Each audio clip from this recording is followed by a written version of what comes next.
오늘의 이야기, 어제의 당신을 벗어던지고 새로운 미래로 나아가는 법 사랑하는 여러분, 주님의 이름으로 평안을 빕니다. 오늘 우리가 나눌 이야기가 여러분의 삶의 깊은 울림과 하나님의 은혜를 가져다 주기를 소망합니다. 잠시 시간을 내어 구독과 좋아요를 눌러주시면 이 은혜의 말씀이 더 많은 이들에게 전파되는데 큰 힘이 됩니다. 여러분의 작은 동참이 누군가에게는 새로운 희망의 시작이 될 수 있습니다. 주님의 축복이 여러분의 선한 손길 위에 함께하기를 기도합니다. 이제 우리의 이야기를 시작하겠습니다. 분명히 말씀드릴 것이 있습니다. 우리는 결코 어제의 사고방식, 어제의 낡은 옷을 입은 채로 인생의 다음 계절로 들어설 수 없습니다. 저는 이러한 안타까운 경우를 수없이 보아왔습니다. 많은 사람들이 하나님께서 자신을 더 높은 곳으로 이끌어 주시길 간절히 기도하면서도 정작 과거의 자신을 올가매던 불안감과 나쁜 습관, 그리고 깊은 두려움은 그대로 붙들고 있습니다. 그들은 십자가의 고통 없이는 부활의 영광을 누리려 하고 치열한 준비의 시간 없이는 더 높은 자리로 나아갈 수 있다고 믿습니다. 하지만 진리는 이것입니다. 하나님은 우리를 안락함으로 부르시는 것이 아니라 변화로 부르십니다. 그리고 그 변화의 과정에는 반드시 무언가를 벗어던지는 아픔이 따릅니다. 때로는 그것이 실패에 대한 두려움일 수 있고, 때로는 익숙함이 주는 안락함일 수도 있습니다. 또 어떨 때는 우리가 되어갈 미래의 모습을 축복하기보다 과거의 상처와 실수만을 끄집어내는 주변 사람들일 수도 있습니다. 제 인생에도 그런 때가 있었습니다. 하나님께서는 분명히 앞으로 나아가라고 신호를 주고 계셨지만 제가 그분과 함께 움직이기를 거부했기 때문에 꼼짝없이 갇혀버린 시간이었습니다. 저는 두려움에 사로잡히고 완벽주의라는 감옥에 갇혔으며 다른 사람들의 시선이라는 쇠사슬에 묶인 채 매일같이 낡고 구식인 모습의 저로 살아가고 있었습니다.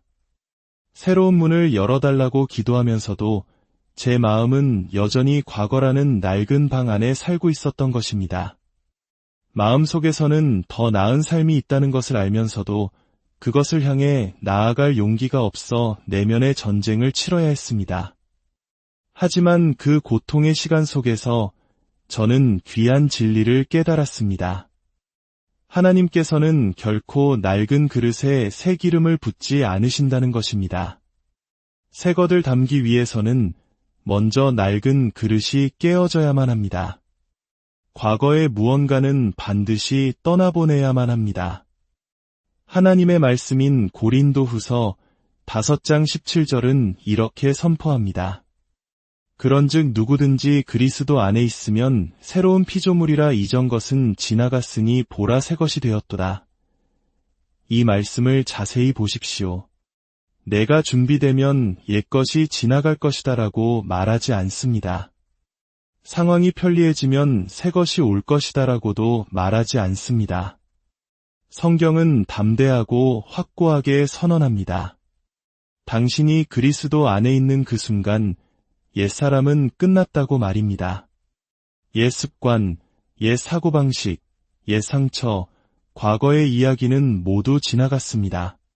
이것이 의미하는 바는 비록 당신 자신은 여전히 과거의 모습처럼 느껴질지라도 하나님께서는 이미 당신을 새로운 존재로 보고 계신다는 사실입니다.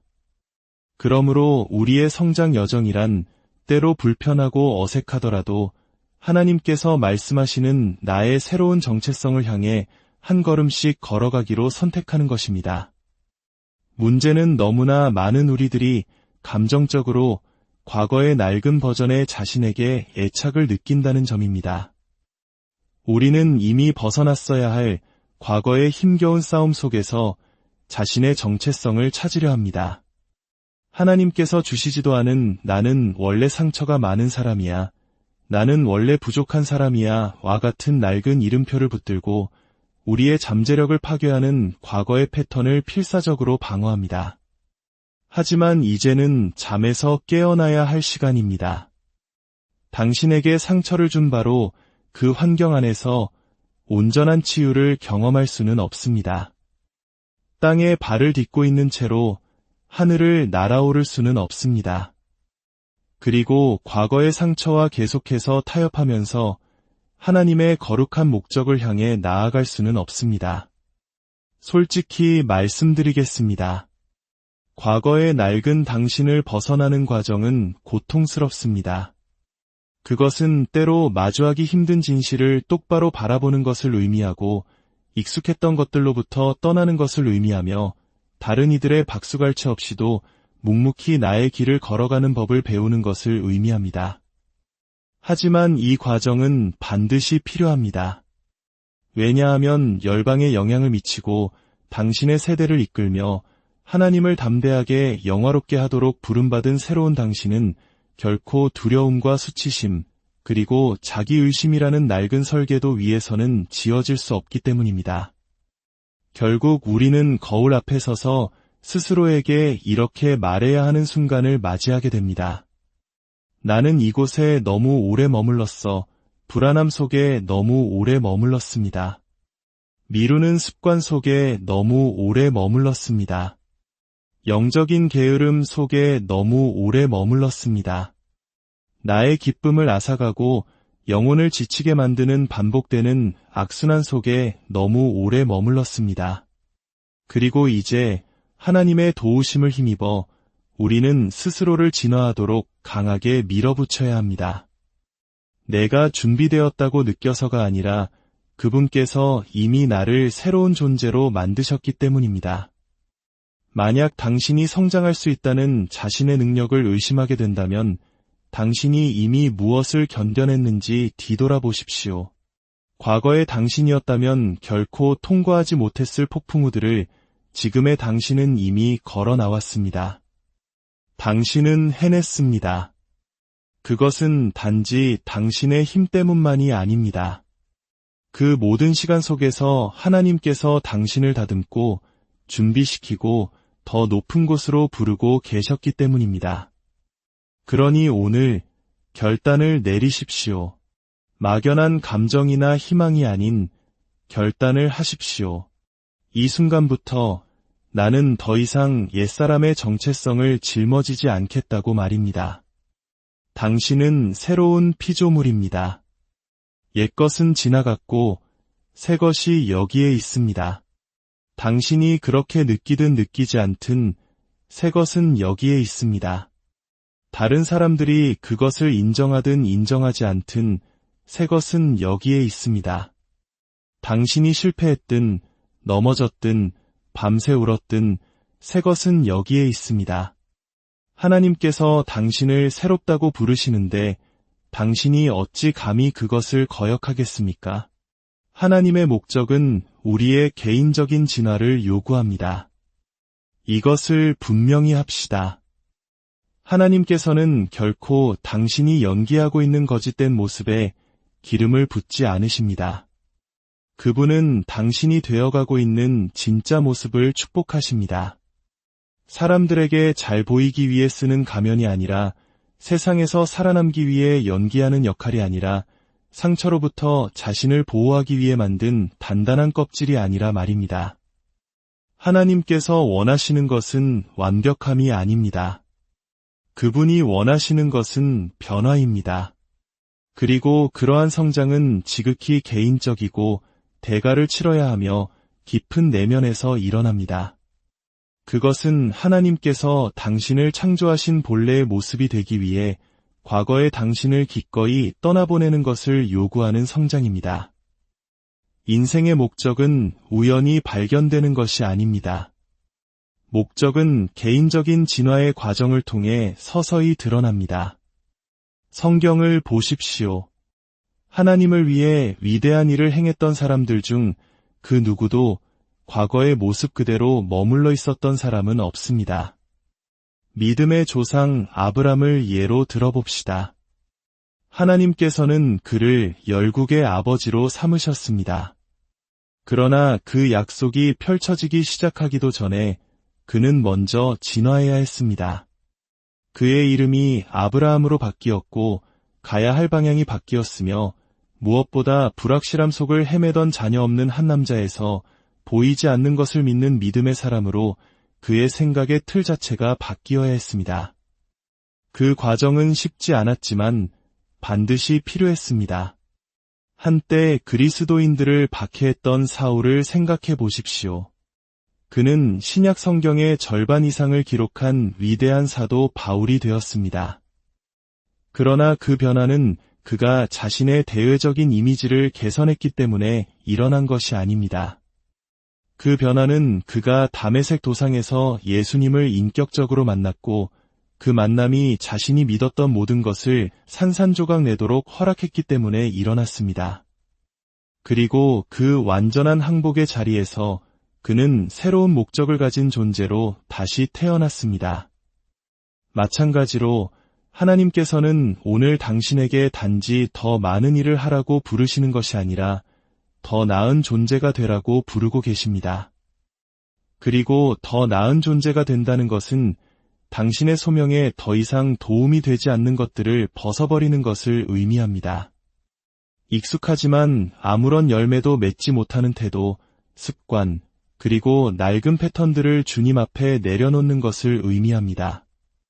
하나님의 거룩한 부르심 안으로 들어가기 위해 안락함의 경계를 넘어 성장하는 것을 의미합니다. 네, 그 과정은 불편합니다. 진화는 언제나 그렇습니다. 그러나 여러분, 안락함이 여러분의 소명은 아닙니다. 순종이 여러분의 소명입니다. 로마서 12장 2절은 명확하게 말합니다. 너희는 이 세대를 본받지 말고 오직 마음을 새롭게 함으로 변화를 받아 하나님의 선하시고 기뻐하시고 온전하신 뜻이 무엇인지 분별하도록 하라. 이 말씀의 깊은 의미를 아시겠습니까? 변화되지 않은 마음으로는 하나님의 온전하신 뜻에 결코 다다를 수 없다는 것입니다. 우리는 외적으로뿐만 아니라 정신적으로, 영적으로, 감정적으로 완전히 변화되어야 합니다. 당신의 마음이 바뀌지 않으면 당신의 삶도 결코 바뀌지 않을 것입니다. 수많은 사람들이 낡은 관점을 고수한 채 하나님의 최선을 구하며 좌절합니다. 그들은 하나님께 쓰임 받기를 원하면서도 여전히 스스로를 피해자라고 생각합니다. 하나님의 나라가 확장되기를 원하면서도 결핍의 사고방식에 갇혀 있습니다. 권위 있는 삶을 살기 원하면서도 여전히 두려움 앞에 무릎 꿇습니다. 하지만 진리는 이것입니다. 어제의 사고방식으로는 하나님께서 예비하신 최고의 삶으로 들어갈 수 없습니다. 그것은 마치 낡은 가죽 부대에 새 포도주를 부으려는 것과 같습니다. 결국 터져버리고 말 것입니다. 어떤 이들은 하나님의 부르심에 따라 진화하라는 초대는 거절하면서 자신을 더 높은 곳으로 올려달라고만 기도하고 있습니다. 그러나 하나님은 이렇게 말씀하십니다. 내가 너를 더 깊은 곳으로 이끌기 전에는 더 높은 곳으로 데려갈 수 없다. 더 깊은 신뢰로, 더 깊은 순종으로, 더 깊은 항복으로 나아오너라. 왜냐하면 당신이 기도하고 있는 그 영향력 있는 자리는 당신이 아직 갖추지 못한 인격을 요구하기 때문입니다. 당신이 꿈꾸는 선한 영향력은 유행이 아닌 진리의 뿌리 내린 정체성을 필요로 하기 때문입니다.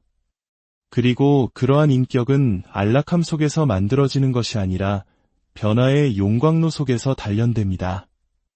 어떤 문들이 닫혀있는 이유가 바로 이것입니다. 하나님께서 아니라고 말씀하셨기 때문이 아니라 그 문을 통과할 준비가 된 새로운 버전의 당신이 아직 나타나지 않았기 때문입니다. 그분은 축복을 보류하고 계신 것이 아니라 기다리고 계십니다. 당신이 마침내 과거의 당신만으로는 하나님께서 이끄시는 미래로 갈 수 없다는 것을 깨닫고 결단하기를 기다리고 계십니다. 당신이 다른 사람에게 보이기 위한 연기를 멈추고 진정으로 되어가는 존재가 되기를 기다리고 계십니다. 당신이 세상의 방식에 순응하는 것을 멈추고 하늘의 본래, 디자인에 당신 자신을 정렬하기를 기다리고 계십니다. 알고 있습니다. 이 과정은 어렵습니다. 한때는 효과가 있었던 방식을 내려놓는 것은 어렵습니다. 평생을 지니고 살아온 신념에 도전하는 것은 어렵습니다. 다른 사람들을 편안하게 만들어 주었기 때문에 그들이 좋아했던 과거의 내 모습으로부터 걸어 나오는 것은 어렵습니다. 하지만 더 어려운 것은 무엇인지 아십니까? 진화하기를 두려워한 나머지 당신이 될 수 있었던 온전한 가능성을 모두 놓쳐버리는 것입니다. 당신은 제자리에 머물도록 부름받지 않았습니다. 그저 생존하도록 부름받지 않았습니다. 당신은 성장하고 변화하고 확장하여 그리스도인이라는 이름표만 붙이는 사람이 아니라 하늘의 권세를 가지고 살아가는 사람으로 진화하도록 부름받았습니다. 그리고 그 모든 것은 당신의 마음에서 시작됩니다. 수능을 멈추고 변화를 시작하겠다는 결단에서 시작됩니다. 오직 그럴 때만이 당신은 당신의 삶을 향한 하나님의 온전하신 뜻 안에서 온전히 걸어갈 수 있습니다. 그러니 어떤 특별한 신호를 기다리지 마십시오. 모든 사람의 허락을 기다리지 마십시오. 준비되었다고 느껴질 때까지 기다리지 마십시오. 오늘 결단하십시오. 나는 과거의 내 모습에 안주하지 않겠다. 나는 스스로를 진화시키겠다. 나는 변화를 기꺼이 받아들이겠다. 왜냐하면 나는 과거의 나에게 매달려 하나님께서 나를 위해 예비하신 미래를 결코 놓치고 싶지 않기 때문이다. 당신의 과거 모습이 어떤 특징을 가지고 있는지 명확히 아는 것은 매우 중요합니다. 혹시 이런 느낌을 받은 적이 있으신가요? 나는 분명 더 큰 일을 위해 태어난 것 같은데 어쩐지 계속해서 같은 자리를 맴돌고 있는 느낌. 마치 큰 돌파를 앞두고 있는데 보이지 않는 무언가가 계속해서 나를 감정적으로, 영적으로, 정신적으로 똑같은 과거의 장소로 끌어당기는 듯한 느낌 말입니다. 바로 그것이 당신의 옛사람이 여전히 당신을 지배하고 있다는 신호입니다. 우리가 그 옛사람의 모습을 제대로 인식하지 못한다면 그것은 조용히 그리고 교묘하게 하나님께서 우리 삶에 이루고자 하시는 모든 것을 방해할 것입니다. 우리의 옛 모습은 아주 교활합니다. 그것은 항상 눈에 띄는 죄의 형태로 나타나지 않습니다. 때로는 미묘한 자기의심의 목소리로 나타납니다. 스스로를 작게 만들고 꿈을 뒤로 미루고 책임감 있게 들리지만 사실은 두려움에 뿌리를 둔 변명 뒤에 숨는 방식으로 나타납니다. 옛사람은 결코 큰 경고음을 울리며 나타나지 않습니다. 그저 이렇게 속삭일 뿐입니다. 너 예전에도 이거 시도해봤잖아. 내가 감히 누구라고 그런 생각을 해? 나는 원래 이런 사람이야. 그리고 그 속삭임은 강력한 힘을 가지고 있습니다. 왜냐하면 그것이 당신을 잠재력 이하의 삶에 계속 머물게 만들기 때문입니다. 우리가 성장의 저항을 중심으로 일상을 구축하게 되면 우리는 전문적인 미루기 선수가 되고 영적 회피의 전문가가 되며 평범함에 안주하면서 그것을 평화라고 부르게 됩니다. 이것은 당신을 정죄하기 위함이 아닙니다. 명확하게 보기 위함입니다. 왜냐하면 자유를 향한 첫걸음은 바로 자기 인식이기 때문입니다. 당신이 직면하려 하지 않는 것은 결코 치유할 수 없습니다. 당신이 그 이름을 부르지 않는 것으로부터는 결코 성장할 수 없습니다. 야고보서 1장 23절에서 25절은 이렇게 말합니다.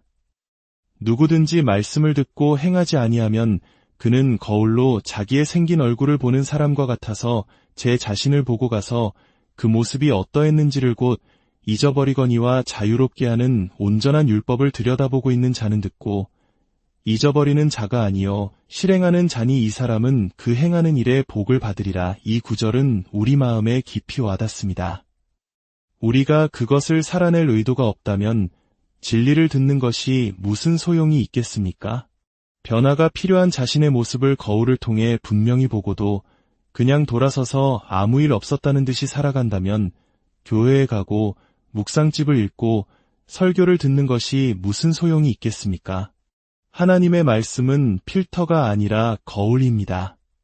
그저 잘 꾸며진 당신의 모습만이 아니라 성장하고 치유되고 용서하고 일어서야 할 당신의 진짜 모습을 보여줍니다.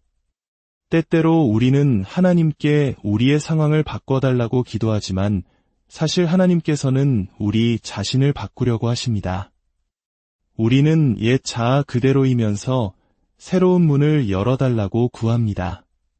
치유를 원하지만 쓴 뿌리를 포기하지 않습니다. 축복을 원하지만 훈련을 거부합니다. 명확함을 원하지만 세상의 소음 속에서 허우적댑니다. 이제는 옛 모습을 되새김질하는 것을 멈추고 그것을 놓아줄 때입니다. 이것이 힘든 진실입니다. 당신의 다음 단계에는 낡은 사고방식, 낡은 태도, 낡은 이야기가 필요하지 않습니다. 정직하고 온전히 굴복했으며 새롭게 된 당신이 필요합니다. 낡은 패턴을 깨뜨리고 스스로에게 진실을 말하며 내면의 비판자와 맞서고 그저 생존하는 것을 넘어 진정으로 되어가는 당신이 필요합니다. 자, 잠시 멈추어 거울을 들여다보십시오. 물리적인 거울뿐만 아니라 하나님의 말씀이라는 거울을 말입니다. 그리고 스스로에게 물어보십시오. 내가 되어가고 있는 새로운 사람에게 더 이상 어울리지 않는데도 여전히 붙들고 있는 것은 무엇인가? 나를 과거에 묶어두는 신념, 습관, 관계 또는 사고방식은 무엇인가? 그리고 그것을 단지 인정하는 데서 그치지 말고 무언가 행동으로 옮기십시오. 왜냐하면 당신이 거울이 보여주는 것에 따라 행동할 때, 당신이 본 진리 안에서 걸어갈 때, 그때 축복이 임하기 때문입니다. 당신이 들은 것에 복이 있는 것이 아니라 들은 것을 가지고 당신이 행한 것에 복이 있습니다. 이제는 옛 당신을 바라보는 것을 멈추고 새로운 당신으로 살아갈 때입니다. 당신은 더 이상 과거의 당신이 누구였는지 되새기는 순환 속에 시간을 낭비할 수 없습니다. 하나님은 당신을 앞으로 부르고 계십니다. 당신이 계속해서 과거의 모습으로 나타난다면 당신은 약속의 땅을 놓치게 될 것입니다. 우리의 다음 단계로 가는 다리는 바로 훈련입니다.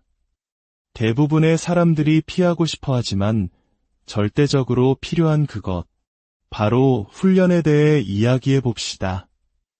일주일 정도 SNS에 자랑하고는 포기해버리는 그런 화려한 훈련이 아닙니다.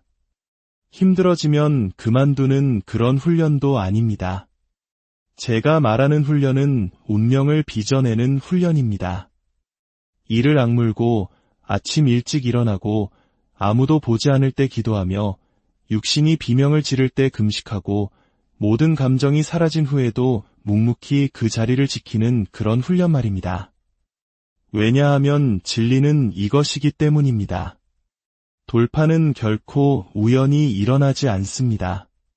그것은 항상 의도적인 노력의 결과입니다. 당신의 삶에서 진정한 변화를 보고 싶다면 당신의 다음 단계로 가는 다리를 건설하기로 결단해야 합니다. 그리고 그 다리의 이름이 바로 훈련입니다. 우리는 은혜, 축복, 기름 부으심과 같은 단어들을 참 좋아합니다. 네, 그것들은 모두 성경적이고 강력합니다. 하지만 훈련 없는 은혜는 낭비되는 잠재력이 될 뿐입니다. 꾸준함 없는 기름 부으심은 영적인 오락거리로 전락하고 맙니다. 당신이 아무리 재능이 있고 부름받았으며 택함 받았다 할지라도 당신의 삶을 훈련하지 않는다면 여전히 제자리에 갇혀 있을 것입니다. 하나님께서 당신에게 꿈을 주실 수는 있지만 당신을 대신해서 당신의 습관을 만들어 주시지는 않습니다. 그 부분은 당신의 책임입니다. 생각해 보십시오. 예수님께서는 단지 기적만 행하신 것이 아닙니다. 그분은 종종 기도하기 위해 홀로 물러가셨습니다. 그분은 의도를 가지고 사셨습니다. 그분은 자신의 사명의 무게를 이해하셨고 그것을 지키기 위해 자신의 시간을 훈련하셨습니다. 수많은 사람들이 권능 안에서 걷기를 원하지만 자신의 평화를 지키려 하지 않습니다. 그들은 대중적인 영향력을 원하지만 개인적인 훈련에는 복종하려 하지 않습니다. 그러나 당신이 비밀스럽게 실천하는 것이 당신이 공개적으로 드러내는 것을 결정합니다. 실용적으로 생각해 봅시다. 때로는 훈련이란 그저 조금 더 일찍 일어나는 것일 수 있습니다. 그 추가적인 1시간이 산만한 삶과 목적이 있는 삶의 차이를 만들 수 있습니다. 훈련은 당신의 인간관계를 바꾸는 것을 의미할 수도 있습니다. 당신의 소명을 키우기보다 안주하려는 마음을 부추기는 환경으로부터 과감히 걸어 나올 용기를 갖는 것입니다. 훈련은 당신의 위가 반항할 때라도 일주일에 한 번 금식하는 모습으로 나타날 수도 있습니다. 유행이라서가 아니라 당신이 진정한 변화에 굶주려 있기 때문에 휴대폰을 내려놓고 성경을 집어드는 모습일 수도 있습니다. 히브리서 12장 11절은 이렇게 말합니다.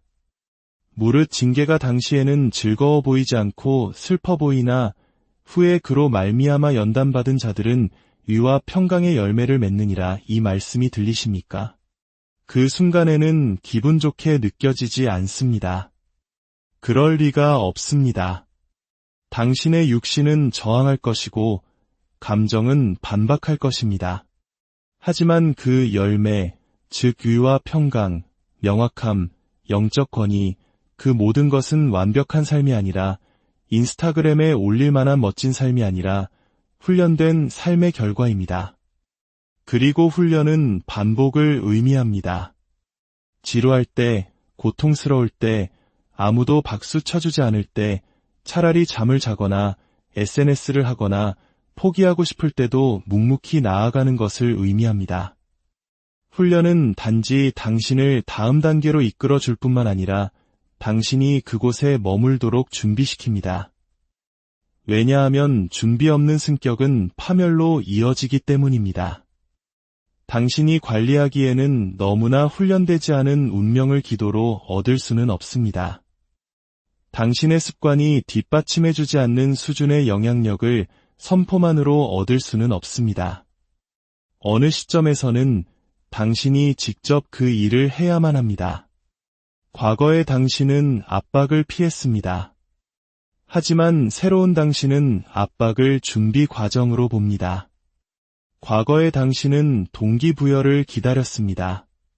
하지만 새로운 당신은 훈련으로 움직입니다. 왜냐하면 이제 당신은 돌파가 수학이라는 것을 이해하기 때문입니다. 그리고 수학은 꾸준히 씨를 뿌리고 매일 물을 주며 방해 요소를 제거하고 충실하고 의도적으로 그리고 인내심을 가지고 기다리는 사람들에게만 찾아옵니다. 그러므로 질문은 당신이 더 많은 것을 원하는가가 아닙니다. 진짜 질문은 당신이 그것을 위해 기꺼이 훈련할 의향이 있는가입니다. 상은 열정적인 사람에게 가는 것이 아니라 준비된 사람에게 가기 때문입니다. 그리고 준비에는 훈련이 필요합니다.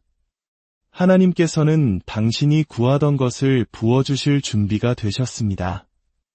남은 유일한 것은 당신이 그것을 감당할 수 있는 사람이 되는 것입니다. 그것은 오늘 시작됩니다. 당신과 함께 시작됩니다. 훈련과 함께 시작됩니다. 이제 변명이라는 한계의 언어에서 벗어나는 여정을 함께 떠나봅시다. 조금은 따끔하게 들릴지 모르지만 이것이 진실입니다. 변명은 당신이 똑같은 모습으로 머물러 있도록 스스로에게 써주는 허가증에 불과합니다. 당신이 변명을 할 때마다 당신은 하나님께서 당신을 성장시키고자 하는 바로 그 과거의 모습에 충성하기를 선택하는 것입니다. 변명은 논리적으로 들립니다. 안전하게 느껴집니다. 심지어 동정심을 얻기도 합니다. 하지만 그것은 한계의 언어입니다. 그것은 당신이 더 나은 내일을 위해 부르짖으면서도 어제에 묶여있게 만드는 쇠사슬입니다. 성경에 나오는 위대한 인물들조차 변명을 했습니다. 홍해를 가른 그 위대한 모세조차도 처음에는 변명의 대가였습니다. 하나님께서 그를 이스라엘을 이끌도록 부르셨을 때 그는 주님, 이 순간을 기다려왔습니다. 라고 말하지 않았습니다. 아니요, 그는 말했습니다. 저는 말을 잘 못합니다. 저는 입이 뻣뻣하고 혀가 둔합니다. 제발 다른 사람을 보내십시오. 그러나 하나님께서는 그의 사명을 거두지 않으셨습니다. 대신 그분은 확신과 능력으로 응답하셨습니다. 출애굽기 4장에서 하나님께서 모세에게 하신 말씀을 보십시오. 누가 사람의 입을 지었느냐? 나 여호와가 아니냐? 이제 가라. 내가 내 입과 함께 있어서 할 말을 가르치리라. 바로 그 순간이 모든 것을 바꾸었습니다. 왜냐하면 하나님께서는 완벽함을 찾고 계셨던 것이 아니기 때문입니다. 그분은 순종을 찾고 계셨습니다. 그분은 모세에게 유창한 말을 요구하지 않으셨습니다. 그분은 기꺼이 드리는 마음을 요구하셨습니다. 그리고 그것은 오늘날에도 마찬가지입니다. 하나님께서는 당신의 흠없는 발표를 요구하지 않으십니다.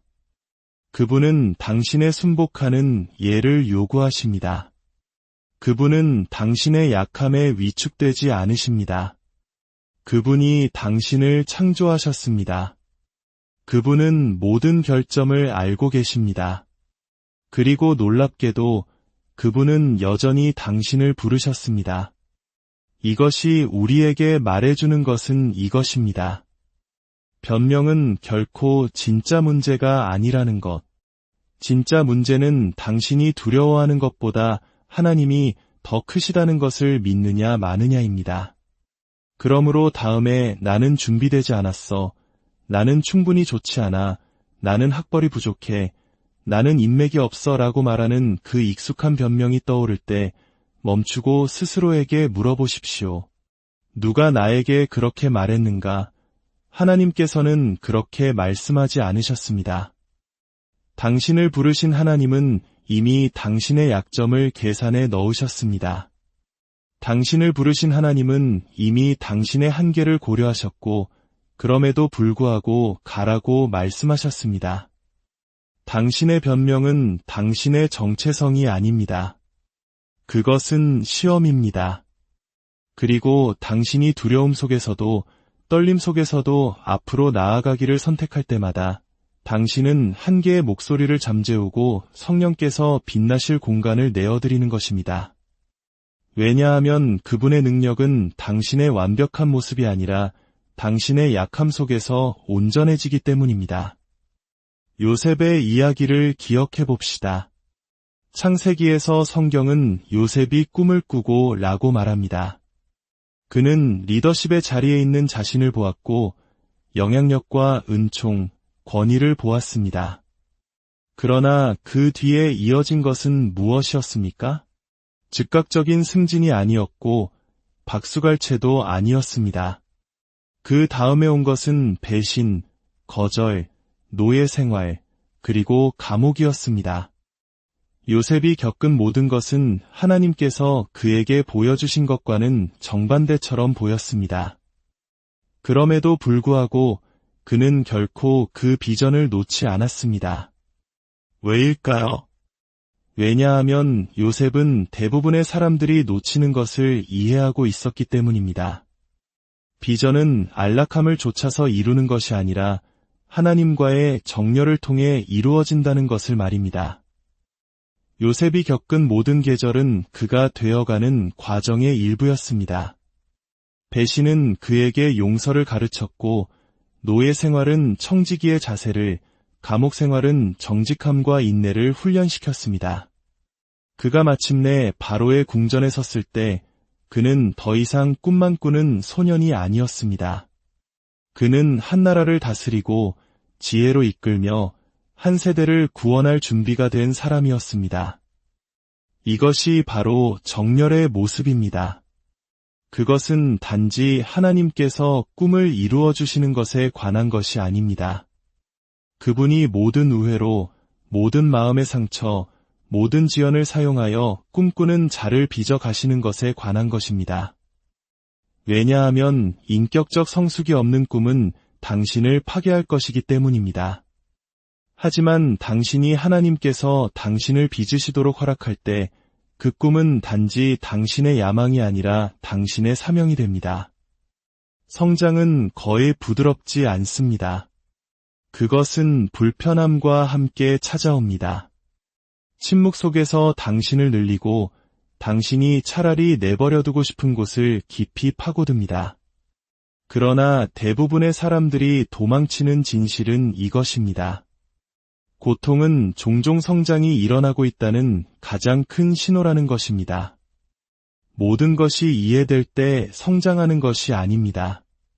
삶이 당신의 일상을 흔들고 영원할 것이라 생각했던 것들이 갑자기 무너져 내릴 때 당신의 안전망이 사라지고 오직 하나님 한 분만을 의지하여 균형을 잡아야 할 때 당신은 성장합니다. 고통이 짊어지기에는 너무 무겁게 느껴지는 바로 그 순간에 종종 목적이 나타나기 시작합니다. 주님께 드려진 고통은 변화를 위한 거룩한 땅이 됩니다. 우리 믿음의 창시자여, 완성자이신 예수님을 생각해 보십시오. 그분은 고통을 피하지 않으셨습니다. 그분은 그것을 끌어안으셨습니다. 고난을 즐기셨기 때문이 아니라 그 너머를 보셨기 때문입니다. 히브리서 12장 2절은 말합니다. 믿음의 주요 또 온전하게 하시는 이인 예수를 바라보자. 그는 그 앞에 있는 기쁨을 위하여 십자가를 참으사 부끄러움을 개의치 아니하시더니 하나님 보좌 우편에 앉으셨느니라. 생각해 보십시오. 그분은 견디셨습니다. 그분은 수치를 경멸하셨습니다. 그분은 다른 편에서 기다리고 있는 기쁨 때문에 그 모든 것을 통과하셨습니다. 그분은 고통 속에 갇히지 않으셨습니다. 그분은 그것을 통과하셨습니다. 그리고 그것이 바로 당신이 해야 할 일입니다. 그것을 통과하십시오. 돌아가거나 밑으로 가거나 하지 말고 똑바로 통과하십시오. 왜냐하면 배신의 고통 속에서 목적이 형성되고 거절의 고통 속에서 회복 탄력성이 태어나며 상실의 고통 속에서 종종 명확함이 찾아오기 때문입니다.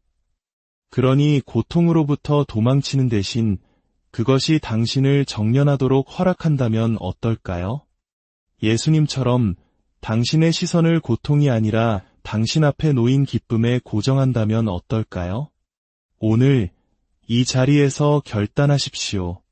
어제의 당신이 입던 낡은 옷을 벗어 던지고 하나님께서 당신을 위해 예비하신 새로운 옷을 입기로 말입니다. 그 과정이 고통스러울지라도 그 끝에는 비교할 수 없는 기쁨과 영광이 기다리고 있습니다. 당신은 혼자가 아닙니다. 주님께서 당신과 함께 하십니다. 주님, 오늘 이 말씀을 듣는 모든 심령 위에 함께하여 주시옵소서.